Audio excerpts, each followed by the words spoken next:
Metal Garden.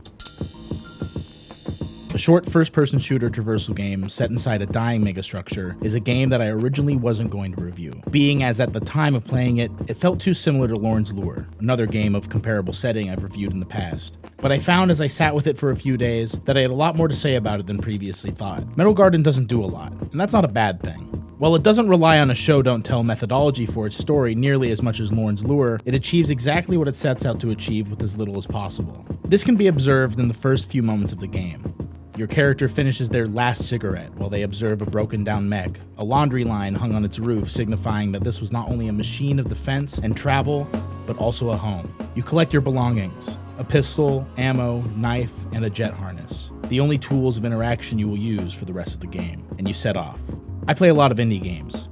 I've spent time in the itch.io mines and experienced many attempts at the subtle start, and most simply fall short, while Metal Garden gives you exactly what you need to play the game and exist within its world. This by no means makes it a perfect opening, but this kind of presentation hardly needs to be perfect to get the point across. I would argue that a pursuit of perfection is what ruins these sort of cold openings in video games in the first place. There's this turn of phrase, common in physical media arts like painting or sketching. It's much easier to add than subtract. And it's a mistake many novice artists make, where their vision for an ideal end result keeps them dissatisfied with the bare bones presentation, and they fail to fight the urge to add more detail, ultimately muddying the finished result with overproduction.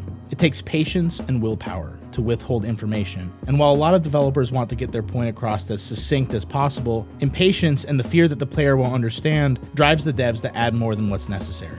Metal Garden exceeds in a subtlety that leaves much up to the imagination, but also punctuates the story with fractured conversations and narrative moments that give the player just enough breadcrumbs to connect the dots. These narrative moments increase in description and information the farther you progress through the story, all culminating into a single word question: why?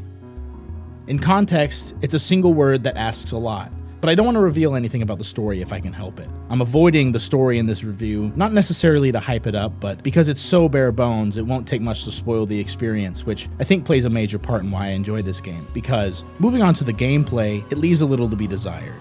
I mentioned the gear you pull from the expired mech is the only tools you receive the entire game: guns and a jump booster. While the double jump is a phenomenal feature in this game about journeying through large dilapidated structures, I feel as though it's underutilized. For example, I went through a majority of the game believing I could die from fall damage, as the game often placed you in precarious positions above bottomless pits. But about halfway through the game, I had neglected using my jump boost to cushion my fall and discovered that I don't take any fall damage. This eliminated the risk and thrill I got from making any risky jumps onto questionable platforms, and I found myself going from thinking specifically about my traversal to throwing myself off cliffs. I think Metal Garden could have used the double jump more to its advantage, not only to the benefit of the traversal, but also in combat, which also left much on the table. Enemies meander around slowly and shoot projectiles that list lazily through the air, or swing massive junk swords that are rendered useless when I have a 16-foot vertical leap. I think if the jump boost could be utilized as a strafing dash, it would open up opportunities for the combat to pick up in pace and introduce new platforming puzzle opportunities that I believe are essential for megastructure traversal games.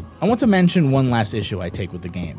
One that, while it doesn't affect my review of the game as a whole, is something that bothers me when I see it. I don't enjoy that the dev has patched out certain movement exploits from Metal Garden, one in particular being a double jump glitch you can achieve while climbing ladders. After I beat this game, my first and immediate thought afterwards was, I wonder what the speedrun record is. And later that night, after I stopped streaming, I booted the game up again to see how quickly I could beat it, clocking in somewhere around 20 minutes, compared to the 3 hours it took when I made my first playthrough. You see, I'm a bit of a casual speedrunner. I usually partake when I catch the bug, and megastructure games like this practically beg people to speedrun them, just from the idea that you're given a wide open room with a bunch of platforms and told to get from point A to point B, which is quite literally the root of most 3D platform speedruns. Although I understand speedrunning is a niche community and shouldn't be catered to, I think there are some devs that see any sort of bug that facilitates speedrunning techniques like skips and speedups as a bane to their existence and try to stop it in its tracks. Metal Garden was released back in March, 3 months prior to when I picked it up. And if you were to visit the now dead speedrun.com page on the game, you'll notice that all the runs were clocked around the time of release, but have dried up significantly since then. I can guarantee you it's because the ladder exploit I mentioned earlier was patched out, forever cementing the current world record as an unbeatable unattainable and impossible goal. And that just bummed me out. I was honestly excited to get into it, even though there wasn't a Mario 64 sized community around speedrunning the game. It's a shame to see it snuffed out by a perceived error. Now, again, I'm aware this is a niche personal issue, which is why it won't affect my final rating, but I wanted to use it as an opportunity to implore indie developers to have more confidence that these bugs and exploits will not destroy your game integrity as much as you'd like to think. It's easy when you're in the trenches of development to assume that everyone interacting with your project is operating on the same level of familiarity as you are, but the reality is people are dumb and blind and will often interact with even less of a capacity than you. Speedrunners are an exception, not the rule. And in my personal opinion, if the bug requires active intent from the player to be exploited and can't be replicated on accident consistently, then it should be left alone. Because I guarantee you, to a speedrunner, it's not seen as a mistake or an error, but an intentional mechanic to be used for their very specific way of playing the game, which I think adds more to the depth of it more than what it takes away. Overall, I give Metal Garden a C+. Fantastic world building and setting with a story that exceeds my expectations, but with gameplay that left too much on the table and could have been pushed into something greater. It's a highly affordable short first-person shooter listed at $5.99 USD, so I still highly recommend you try it out, even if it's not your style. That's it for me. Have a good one.